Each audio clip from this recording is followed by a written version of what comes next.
Bom, vamos ver primeiro o que são algoritmos, vamos ver com mais rigor, né? A gente sabe, um algoritmo o quê? A gente é uma receita para se transformar em informação.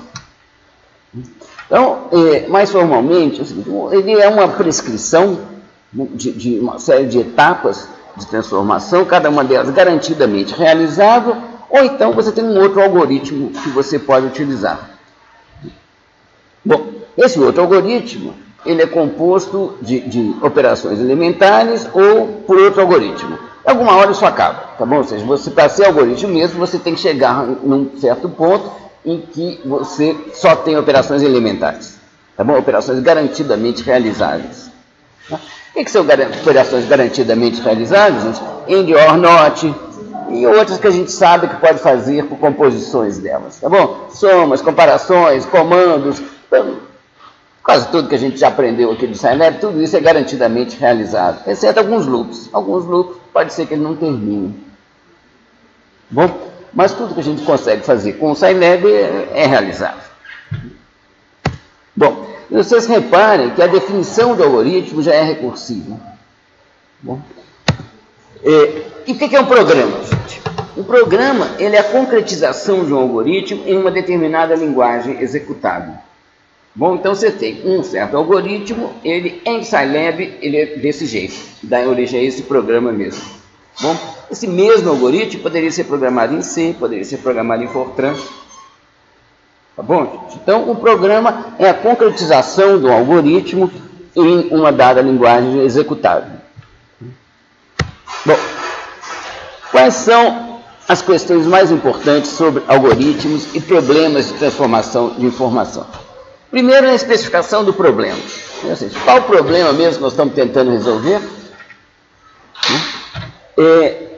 Segundo, é o seguinte, esse algoritmo aqui, ele resolve o mesmo problema que ele diz resolver? Tá? Ou seja, ele está correto? E o terceiro é a eficiência. Certo? Qual que é o consumo de recursos computacionais, em termos de tempo e de memória, certo? Que o seu algoritmo, o seu programa que implementa o algoritmo, gasta para fazer essa transformação de informação. Ele resolve, mas ele resolve bem, certo? Ele tem um uso racional, ele tem um uso eficaz dos recursos. Bom, falando um pouco sobre especificação. Especificação, ela surge de um processo de análise de um problema de transformação de informação. Bom, a gente vai amadurecendo especificações. Bom, aqui, só para dar um exemplo aqui, nós demos aqui umas 3 soluções para equações de segundo grau, e esse tempo todo a gente esqueceu que o usuário poderia entrar com A igual a 0, o primeiro coeficiente igual a 0, ou seja, a sua equação de segundo grau, na verdade, não é de segundo grau. Bom, e se você usar aquela fórmula lá, você vai dividir por 0, se você dividir por 2A, você vai ter uma divisão por 0, seu programa vai dar um pau. Tá bom? O que pode ser inconveniente.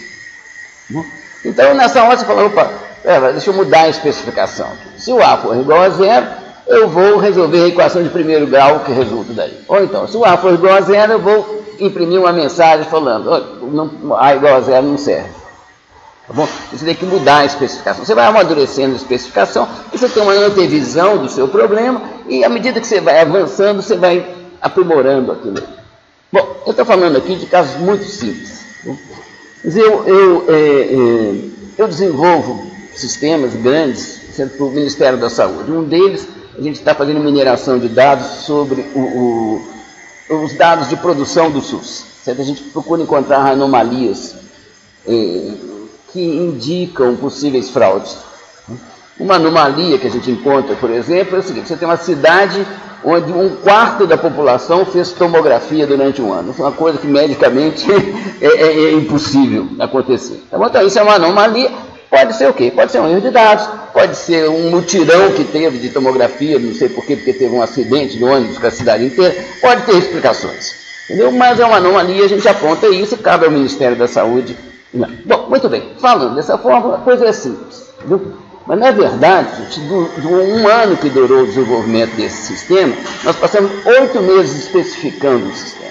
para a gente conhecer efetivamente o funcionamento do SUS, como é que funciona a saúde pública, de onde que vem esse dado, quando é que ele está bom, quando é que ele está ruim, quem que manda nisso, que horas que sai do hospital, vai para a prefeitura, da prefeitura vai para o estado, do estado vai para o governo federal, ou seja, é complicado. Tá bom?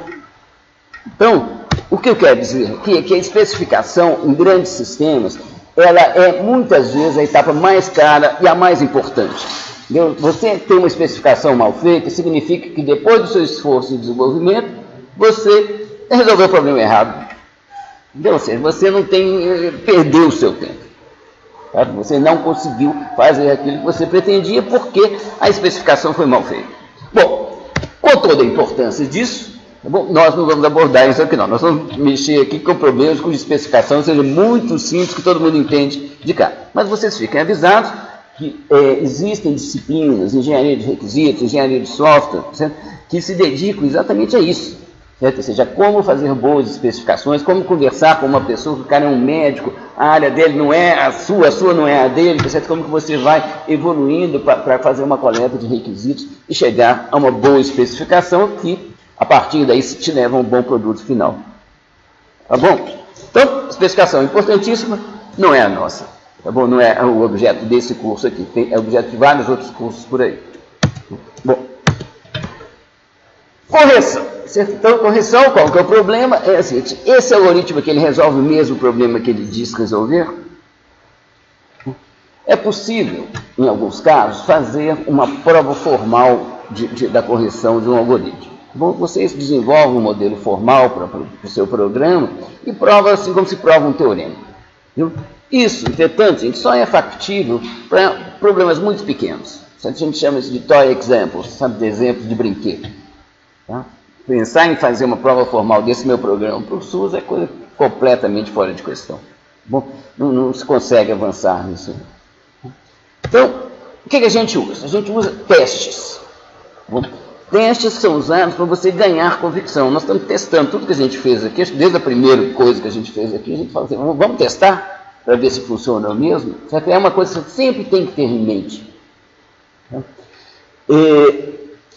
Agora, um teste, gente, ele serve para descobrir erros.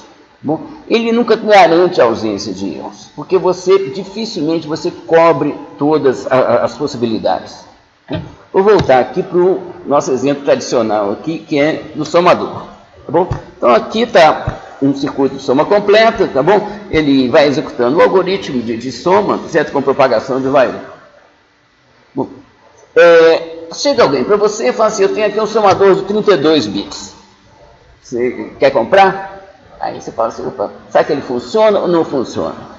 Se eu for testar isso daqui, eu tenho 64 bits de entrada, se eu for querer varrer todas as possibilidades, eu tenho 2 elevado a 64 possibilidades, que vocês sabem que é um número muito grande.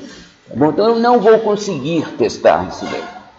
Tá, mas eu compro, provavelmente, isso daí, tá certo? Ou seja, porque a gente olha para a estrutura do somador, certo? Olha para aquilo ali que a gente viu e fala, não, isso aqui funciona. Funciona porque eu compreendi a estrutura dele, ainda vou fazer mais uns testezinhos aqui, você faz uns 4 testes, 4 em vez de 2 elevado a 64, bom, talvez mais, você pode fazer uns 100 testes assim, para ver se efetivamente a coisa está dando certo, entendeu?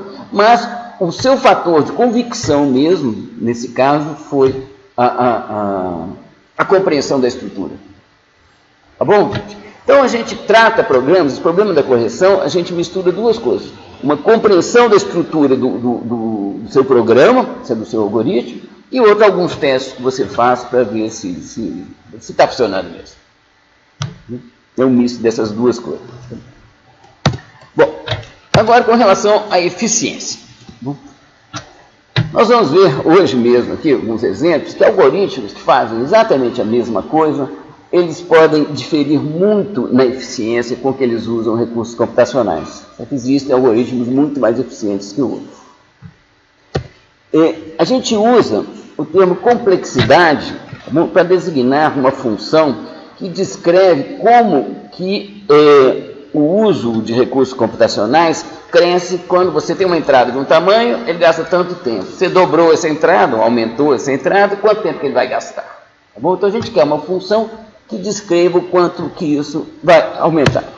Bom, e a gente sabe que o ano que vem você vai comprar um computador que vai ter o dobro da velocidade desse daqui. A gente sabe que esse daqui, se a gente pegar um computador grande, o computador grande provavelmente vai ser mais rápido que esse daqui. E se pegar um Mac, se pegar isso, você fala assim, gente, mas no meio dessa confusão, como é que você tem esperança de querer prever a eficiência de um programa? Então, a ideia é o seguinte, que a gente vai procurar caracterizar de uma forma útil, certo? A uma compreensão de eficiência de um algoritmo. Certo? E essa utilidade tem que ser independente de diferenças específicas de poder de processamento. Bom, nós vamos ver aqui que a gente consegue ótimos resultados, excelentes resultados, com isso aí você fica entendendo qual que é a eficiência de um algoritmo de uma forma independente de qual computador que ele vai rodar.